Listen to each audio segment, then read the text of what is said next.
विद्यार्थी मित्रांनो, सर्वांना नमस्कार। आपण या अगोदर जो लेखिका अनुराधा प्रभुदेसाई यांचा वीरांना सलामी हा पाठ अभ्यासत होतो।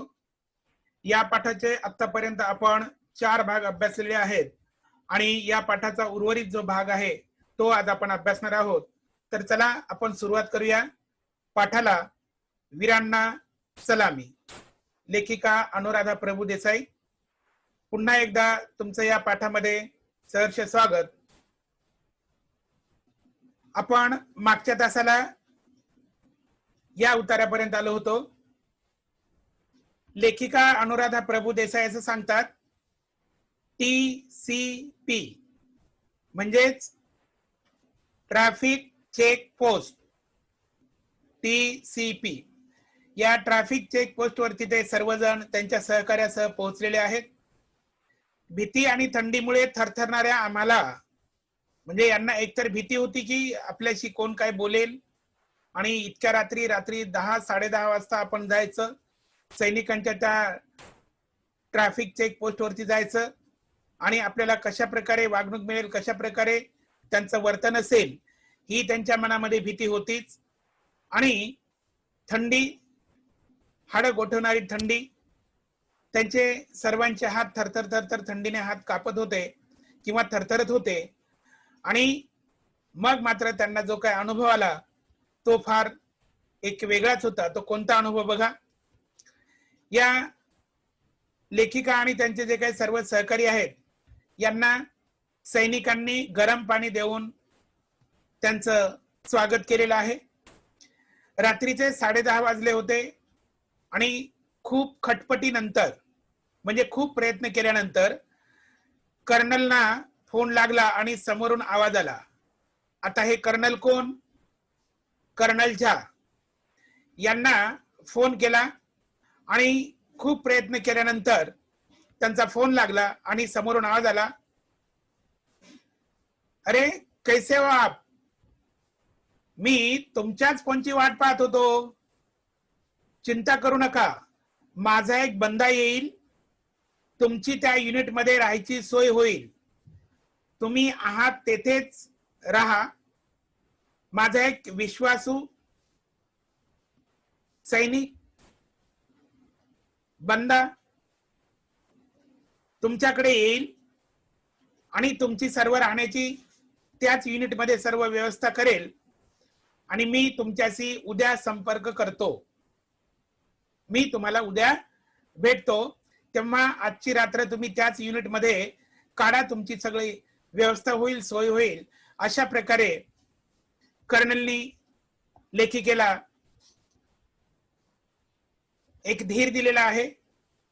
आणि रात्री 10:30 पर्यंत आमची वाट पाहणारे, पुढची सोय करून ठेवणारे कर्नल, सेवा परमो धर्म, म्हणजे सेवा मग ती सर्वांचीच, देशवासीय जे सर्व आहेत त्या सर्व देशवासियांची सेवा करणे म्हणजेच हा खऱ्या अर्थाने परमार्थ आहे। अशा पद्धतीने त्यांचं ते वर्तन आणि लष्कराबद्दलच्या आत्मीयतेच्या अभिमानाच्या पोतडीत आमच्यावरील ऋणाचं एक एक गाठोडं जमावत होतं।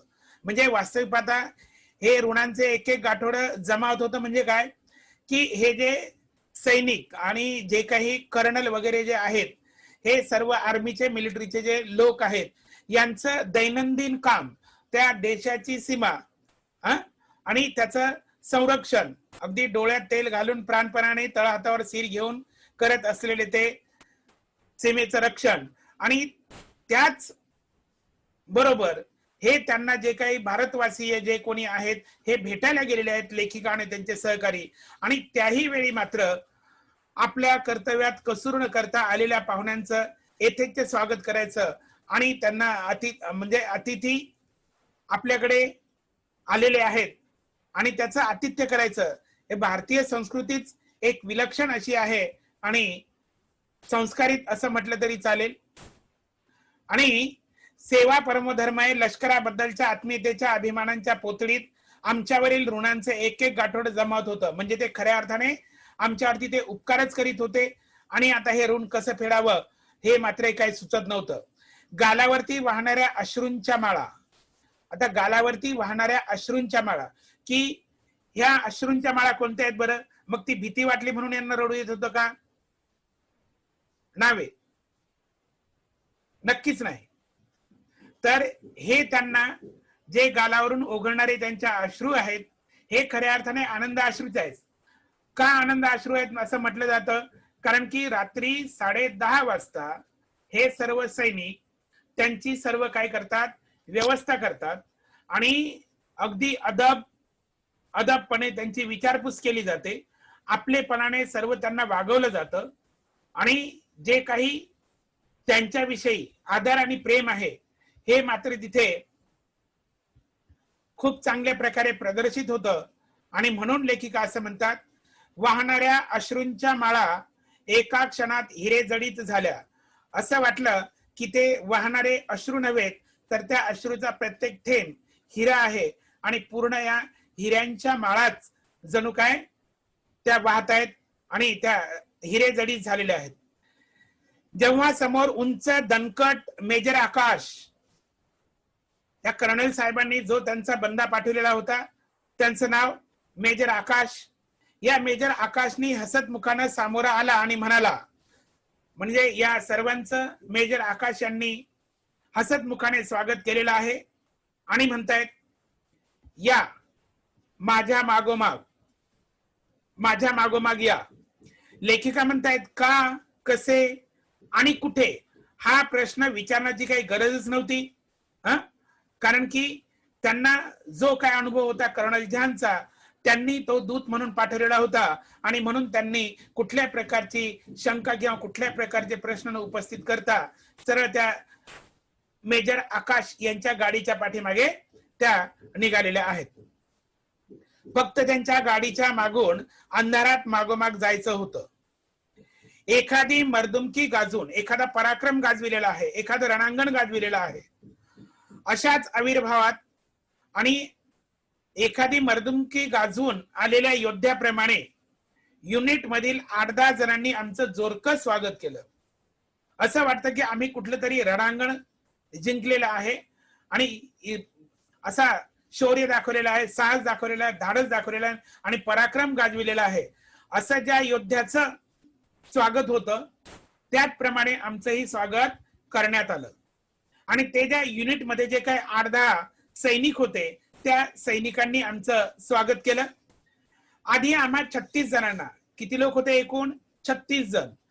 आधी त्यांनी आम्हा सर्व 36 जणांना वाफाळलेला गरम गरम चहा दिला आणि नंतर तशीच गरम गरम आम्हाला भजी खाऊ घातली आणि आमच्या शरीरातली थोडीशी जे काही म्हणजे जी थंडी होती ती बाहेर निघाली आणि मात्र आम्हाला ऊब मिळायला लागली. नंतर वयाप्रमाणे 4 ठिकाणी राहण्याची सोय केली. म्हणजे हे जे 36 जण आहेत, हे 36 जण एकाच वयोगटातले होते असं नाही. मग लेखिका असं सांगतायत की आम्ही जे काही होतो 36 जण, आम्हाला वयाप्रमाणे आमचे 4 गट केले गेले आणि आमची राहण्याची व्यवस्था केली. जर कोणाचा आपल्या कुटुंबाशी म्हणजे आमच्या 36 जणांपैकी कुटुंबाशी काही संपर्क वगैरे झाला नसेल, त्या संपर्कासाठी त्या सैनिकांनी मात्र आम्हाला ती सुविधा उपलब्ध करून दिली. काय सांगतायत लेखिका, ऐका पुढे. वयाप्रमाणे 4 ठिकाणी राहण्याची सोय केली, टेलिफोन लावून दिले आणि थोड्याच वेळात पूर्ण जेवण तयार केलं. रात्रीच्या रात्री त्या सैनिकांनी आमच्या 36 लोकांसाठी केवळ राहण्याचीच व्यवस्था केली नाही, तर स्वादिष्ट भोजनाची सुद्धा व्यवस्था केली आणि थोड्याच वेळात पूर्ण जेवण तयार केलं. रात्रीचे 12 वाजले होते. रात्रीचे 12 वाजले होते. या लेखिकेला एक विशेष आणि नवल वाटलं की इतक्याही रात्री हे कष्ट घेणारे सैनिक, त्यांचं कौतुक करावं तितकं कमीच आहे.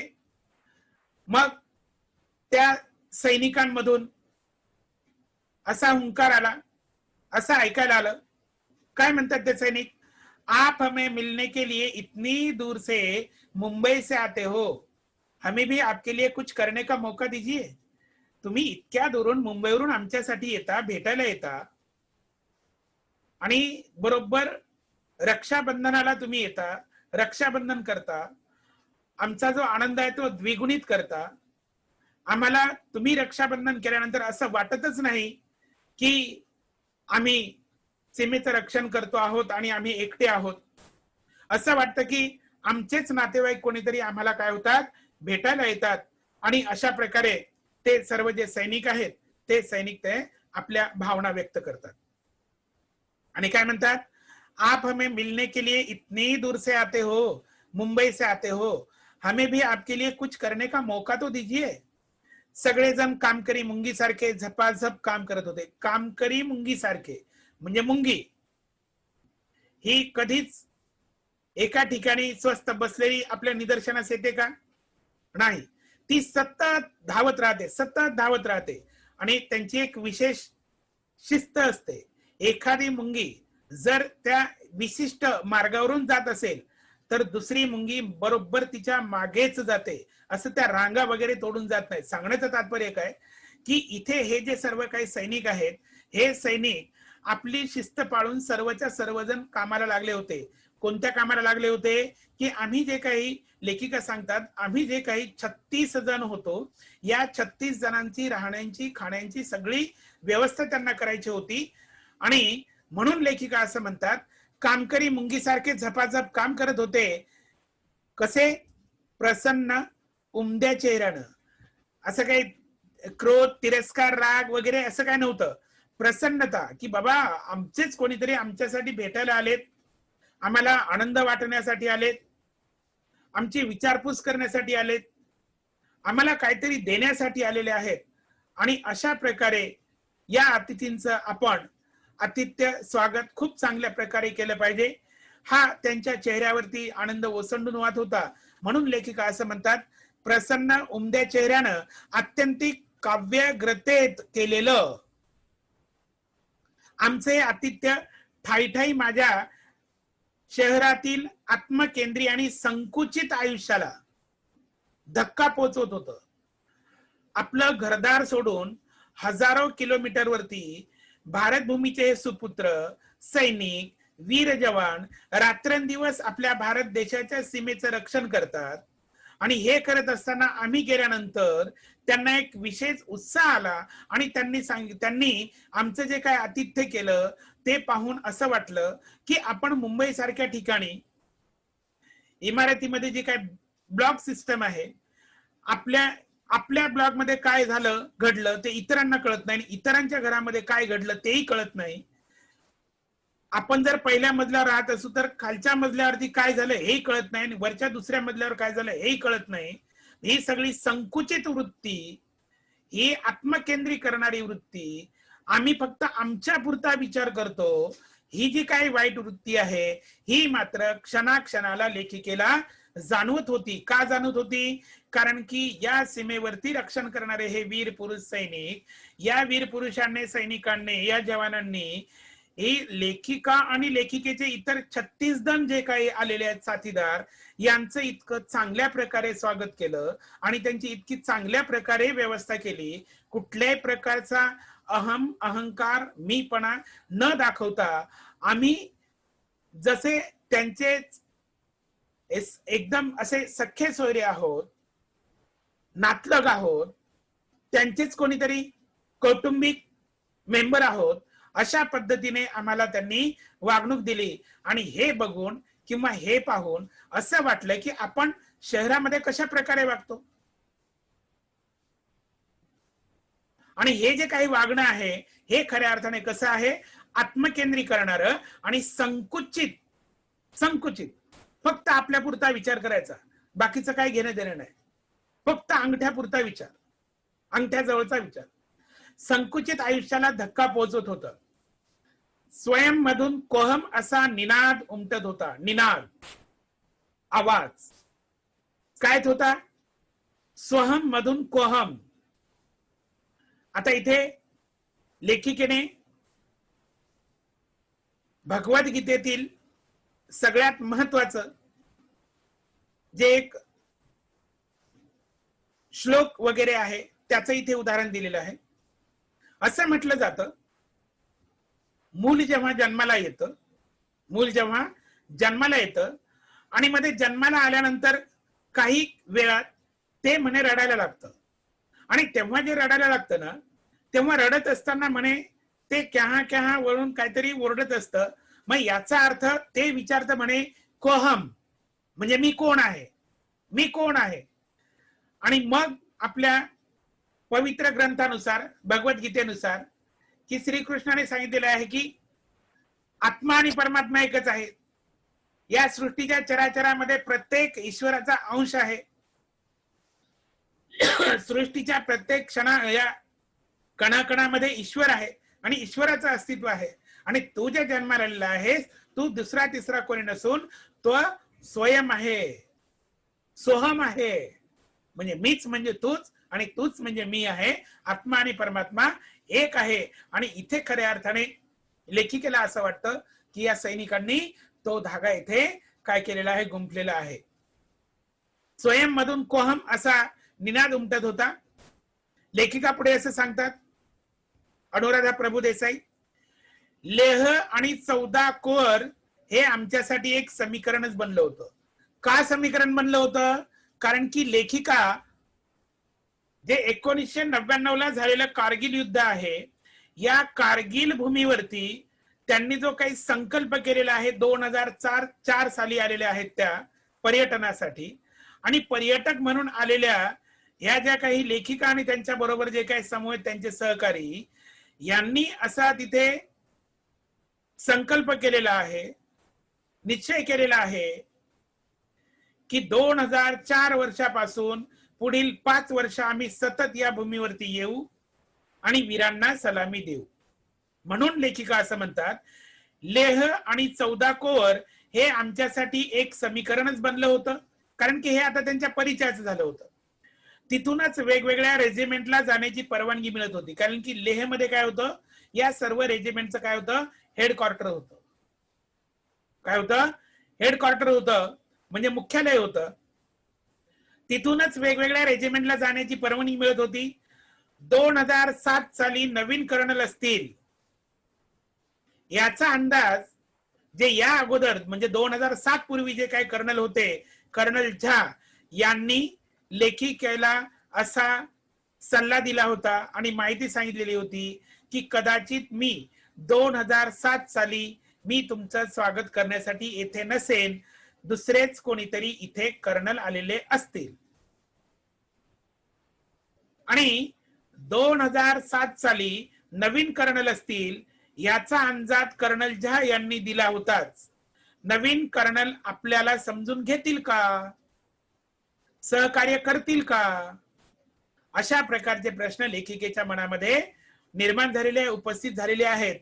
आणि नंतरच्या या उतार्यामध्ये लेखिकेचे हे जे काही प्रश्न आहेत, हे प्रश्नाची उत्तरं कशी मिळत आहेत ते आता आपण पाहूया.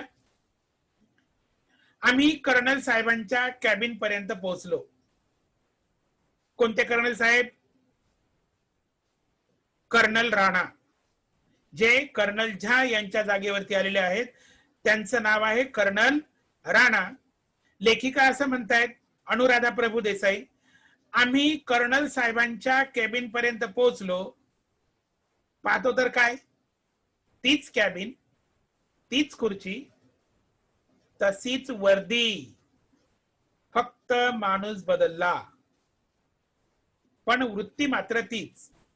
चेहरा बदलला पण ज्या प्रकारे आम्हाला, लेखिका म्हणतायत, आम्हाला कर्नल झा साहेबांनी ज्या प्रकारे आम्हाला वागणूक दिली, आमचं आदरातिथ्य केलं, आमचं आतिथ्य केलं, त्याचप्रमाणे कर्नल झा सारखीच कर्नल राणा यांनी सुद्धा आम्हाला वागणूक दिली.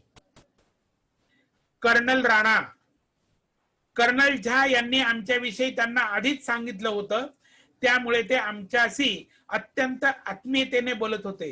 आपलेच कोणीतरी आहेत, आपलेपणाने, मायेने, ममतेने सर्व विचारपूस करत होते आणि बोलत होते. पण आपल्या भारतीय समाजामध्ये होत जाणाऱ्या बदलांबद्दल ते थोडे व्यथित होते. काय घडलंय तिथे, का सांगतात लेखिका हे? का? कारण की या भारत मातेचा सुपुत्र जो सीमेवरती देशाचं रक्षण करण्यासाठी जातो, वर्षातले 10-10 महिने, 12 महिन्यापैकी 10-10 महिने सीमेवरती राहतो.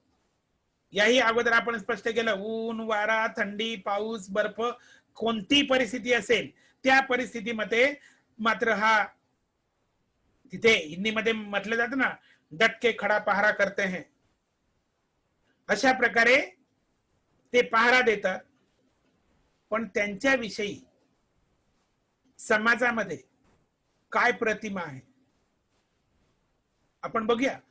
कर्नल राणा काय म्हणतात. आणि समाजात होत जाणाऱ्या बदलांबद्दल थोडे व्यथित होत होते. ते म्हणाले, आमच्याकडे नवीन रुजू झालेला मुलगा ज्या समाजातून येतो, आता फक्त आपण इथे धार्मिक किंवा जातीयता किंवा इतर कुठला भाषा याचा इथे उल्लेख करण्याची गरज नाही, याचा इथे रंग देण्याची गरज नाही. आपण फक्त एकच बाजू बघायची, समाजामध्ये जी काही आर्थिक परिस्थिती आहे ही आर्थिक विषमता आहे. आणि बहुधा ज्यांची सुबक आणि खूप चांगली अशी परिस्थिती आहे, अशा घरातला मला नाही वाटत की तो मिलिटरी मध्ये एखादा मुलगा सैनिक होण्यासाठी जाईल. बहुधा जाणारच नाही, जाणारच नाही. मग जातात कोण? अहो, रात्रंदिवस काबाड कष्ट करणारे गोरगरिबांची मुलं. आणि म्हणून ते कर्नल राणा असं म्हणतात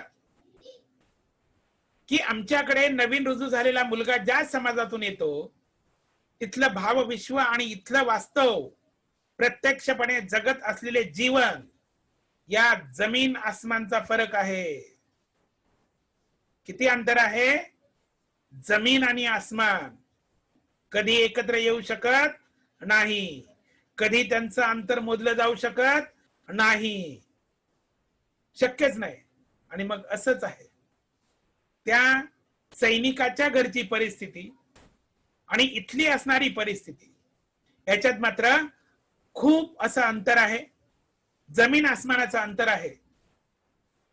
आता आधुनिक काळामध्ये विज्ञानाने प्रचंड प्रगती केलेली आहे. आपल्याला टीव्ही पाहण्यासाठी आहे, प्रत्यक्ष बोलण्यासाठी मोबाईल आहे, आणि आता आधुनिक युगातले तर प्रचंड ऍडव्हान्स मोबाईल आहेत. आणि लेखक ते कर्नल राणा असं म्हणतात, टीव्ही मुळे समाजातला उथळपणा आणि मोबाईलमुळे घरची प्रत्येक गोष्ट त्याला कळते. कदाचित टीव्हीवरती बघा ना, सर्व जे कोणते कार्यक्रम असतील, आपण काय त्यांच्याविषयी टीका करू नये, पण त्या कार्यक्रमांमधून तुम्हाला जे काय दाखवलं जातं तो केवळ उथळपणा दाखवला जातो समाजातला. समाजातलं खरं वास्तव काय आहे हे दाखवलंच जात नाही. आणि समाजातलं खरं जर वास्तव दाखवलं गेलं असतं तर आता तुम्ही ज्या काही टीव्हीला बातम्या वगैरे ऐकता की काय अवस्था आहे त्या टीव्ही कलाकारांची आणि चित्रपटामध्ये काम करत असलेल्या नटनट्यांची, प्रत्यक्षपणे आपल्याला ती जी काही बाजू आहे ती आपल्या डोळ्यासमोर आल्यानंतर याही क्षेत्रातलं जे काही रूप आहे ते आपल्याला कळतं. म्हणून कर्नल राणा असं म्हणतात की टीव्ही मुळे समाजातला उथळपणा आणि मोबाईलमुळे घरची प्रत्येक गोष्ट त्याला कळते. या मुलांची मानसिकता सांभाळत त्यांना खऱ्या अर्थी सैनिक बनवणं हे फार जिकरीचं होत चाललेलं आहे. म्हणजे केवळ काही लोक, एखाद्याला जर विचारलं, बाबा तू देशाचं संरक्षण करण्यासाठी सैनिक म्हणून भरती झालास की दुसरं कारण काय आहे,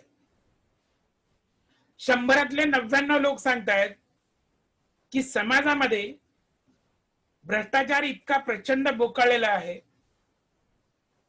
आणि दर्जेदार कामांची, नोकऱ्यांची कमतरता असल्यामुळे आम्ही इकडे वळतोय. अनेक लोकांचे असे इंटरव्ह्यू वगैरे पाहिल्यानंतर किंवा त्यांच्या मुलाखती ऐकल्यानंतर अनेक लोक आपलं मत असंच प्रदर्शित करतात मग जर केवळ तो फक्त नोकरी म्हणून करत असेल, मला हे काम केल्यानंतर पैसा मिळणार आहे अशा उद्देशाने तो जर करत असेल, तर तो खरा सैनिक निर्माण होणं अशक्य आहे. खरा सैनिक म्हणजे काय? जेव्हा त्याने ते वृत्त स्वीकारलेलं आहे भारत मातेच्या संरक्षणाचं, तेव्हा त्याच्या मनामध्ये एकच विचार असला पाहिजे, मी प्रथमतः भारत मातेचं संरक्षण करण्यासाठी सैनिक आहे, मी दुसऱ्यांदाही सैनिक आहे, आणि अंतिम शेवटी सुद्धा मी काय आहे, सैनिकच आहे. ही भावना जोपर्यंत त्याच्यामध्ये रुजत नाही, तोपर्यंत खऱ्या अर्थाने तो भारत मातेची सेवा करण्यासाठी सैनिक म्हणून तयार होत नाही.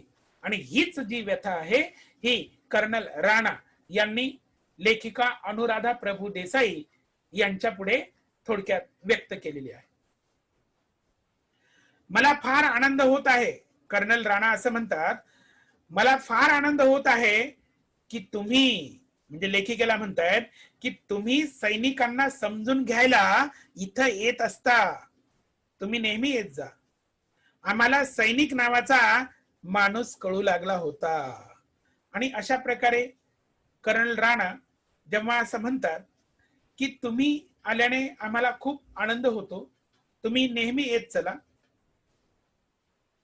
आणि मग मात्र त्यांचं इतकं अदबपणे वागणं, मायेने ममतेने विचारपूस करणं, देशामध्ये जी काही परिस्थिती आहे त्याच्याविषयी विचार करणं, सारासार संपूर्ण समाज व्यवस्थेचा विचार करणं, या सैनिकांच्या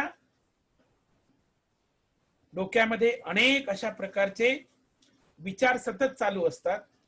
आणि त्यामध्ये प्रामुख्याने आमच्या भारत देशाच्या सीमेचं संरक्षण. शेवटी तेही आपल्यासारखीच माणसं आहेत, त्यांनाही भावभावना आहेत, त्यांनाही संवेदना आहेत, त्यांनाही मन आहे, त्यांनाही इच्छा आहेत, बरोबर आहे ना. आणि मग जेव्हा अशा प्रकारचं कर्नल राणा यांनी आपलं मनोगत व्यक्त केलं, तेव्हा लेखिका असं म्हणतात, आम्हाला सैनिक नावाचा माणूस कळू लागला होता. बघता बघता 2008 साल उजाडले, माझे वचन पूर्ण झाले होते.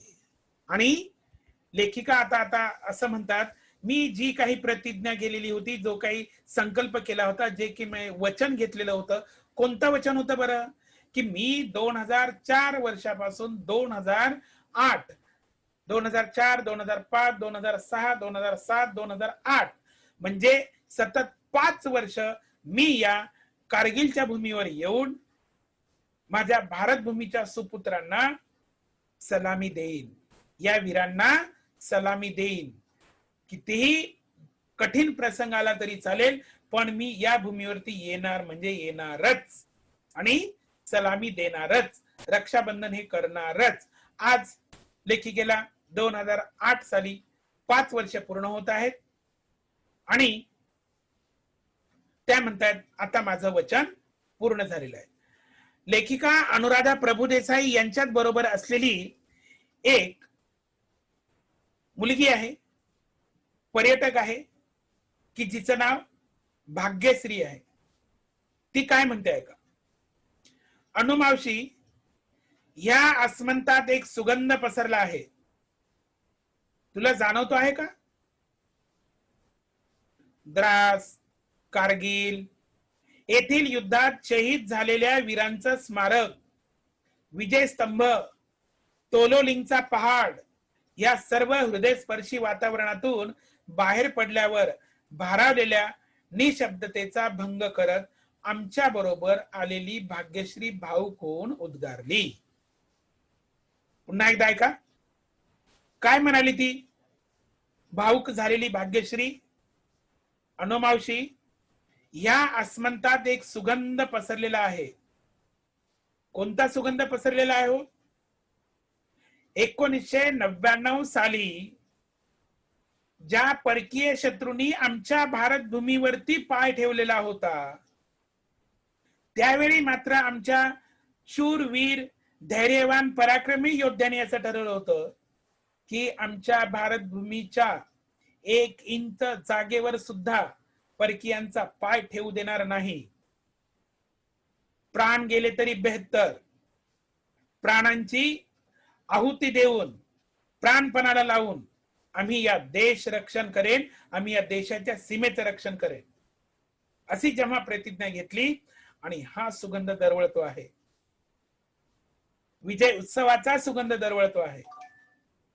आणि मग म्हणते ती भाग्यश्री लेखिकेला, अणुमावशी तुला जाणवते आहे का, द्रास कारगिल येथील युद्धात शहीद झालेल्या वीरांचं स्मारक, विजयस्तंभ, तोलोलिंगचा पहाड, या सर्व हृदयस्पर्शी म्हटलेलं आहे. आपलंच कोणीतरी तिथे धारातीर्थी पडलेलं आहे, आपलंच कोणीतरी तिथे देशाला वाचविण्यासाठी शहीद झालेला आहे. आणि हा हृदयस्पर्शी अनुभव, या हृदयस्पर्शी वातावरणातून बाहेर पडल्यावर भारावलेल्या निशब्दतेचा भंग करत आमच्या समोर आलेली भाग्यश्री भाऊक होऊन उद्गारली. कदाचित तिचा हुंदका दाटून आला असेल, तिला आपलं मन मोकळं करा असं वाटलं असेल, आपल्या भावना व्यक्त कराव्याच्या लागल्या असतील, तिला अभिव्यक्त व्हावं लागलं असेल आणि तिला असं वाटलं असेल, आणि वाटणंही साहजिकच आहे. लेखिका म्हणते, कदाचित तिचं हे स्वगत असावं, पण तरीही मी विचारलंच, कसला ग, कसला सुगंध जो पसरतोय, कसला सुगंध पसरतोय. मात्र भाग्यश्री स्वतःच्या विश्वामध्ये ती गेलेली होती, गुरफटलेली होती. का? कारण की स्वतः ती काय करत होती, विचार करत होती. तिच्या डोक्यामध्ये वेगवेगळ्या काय होत्या, कल्पना सुचत होत्या आणि ती विचार करत होती.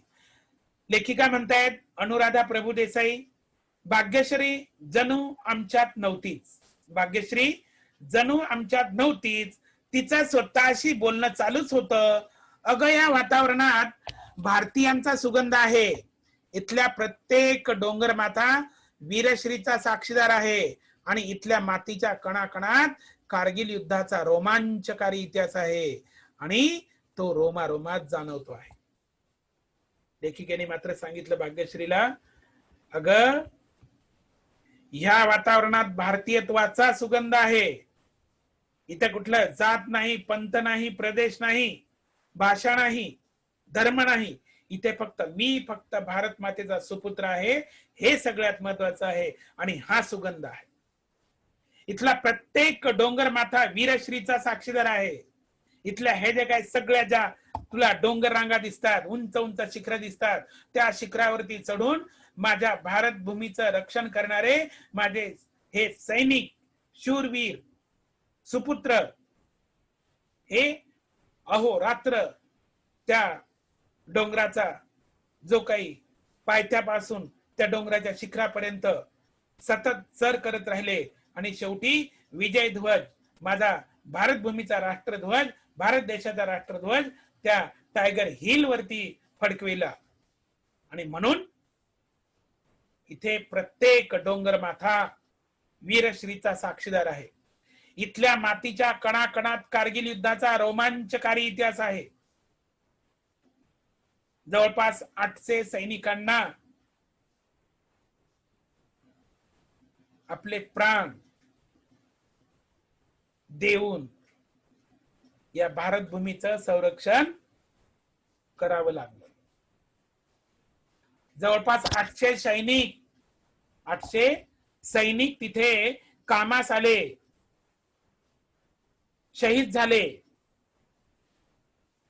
आणि कारगिल युद्धामध्ये आपल्याला विजय मिळाला. आणि म्हणून लेखिका असं म्हणते, इथल्या मातीच्या कणाकणात कारगिल युद्धाचा रोमांचकारी इतिहास आहे, आणि तो रोमारोमात जाणवतो आहे. विद्यार्थी मित्रांनो, आजच्या या भागामध्ये आपण इथेच थांबूया. नंतरचा जो उर्वरित पाठ आहे तो यानंतरच्या भागामध्ये घेऊया. तेव्हा मी सर्वांची रजा घेतो आणि येथेच थांबतो. धन्यवाद.